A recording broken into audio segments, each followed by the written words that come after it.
So we talk about how we, the people of Earth, have the ability to destroy ourselves in a way that most species don't. What we're generally talking about when we say this is nuclear weapons and how we, quote, like, have enough nuclear weapons to destroy the Earth many times over. Well, first of all, good news, we couldn't do that. In terms of pure destructive force, the entire nuclear arsenal of every country on Earth, mostly concentrated in the US and Russia, is about 7,000 megatons, the equivalent of 7 million tons of TNT. Now, the Chicxulub meteor impact didn't destroy the Earth or even all life on Earth, and it was about 14,000 times more powerful than that. 14,000 times more power than all the nuclear weapons on Earth. We truly are puny humans. Even the relatively mild 1883 eruption of Krakatoa was 4 times more powerful than the most powerful fusion bomb ever designed. Basically, if every nuclear weapon on Earth simultaneously exploded right now, we would have some bad stuff happen. There would be like an increase in localized radiation and a number of unfortunate deaths, but overall, we might actually live in a safer world,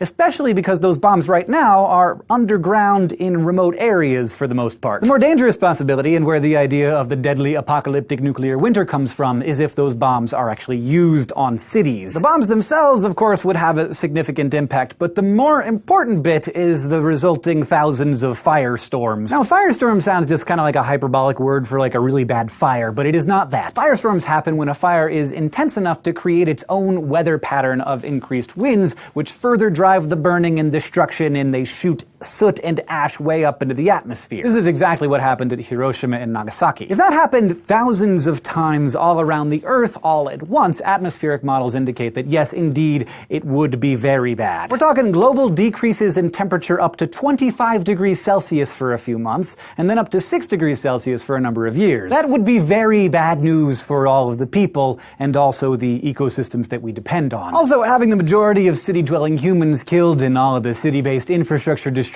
would be, not good. However, and I'm not saying I want to test this out, I do have confidence that some people would survive. Though they would survive in a world without YouTube and air conditioning, so really what's the point? Thank you for asking, and thank you if you are one of our patrons on Patreon who keep these answers coming. If you want to submit questions to be answered or get these quick questions a few days before everybody else, you can go to patreon.com/scishow, and if you just want to keep getting smarter with us, you can go to youtube.com/scishow and subscribe.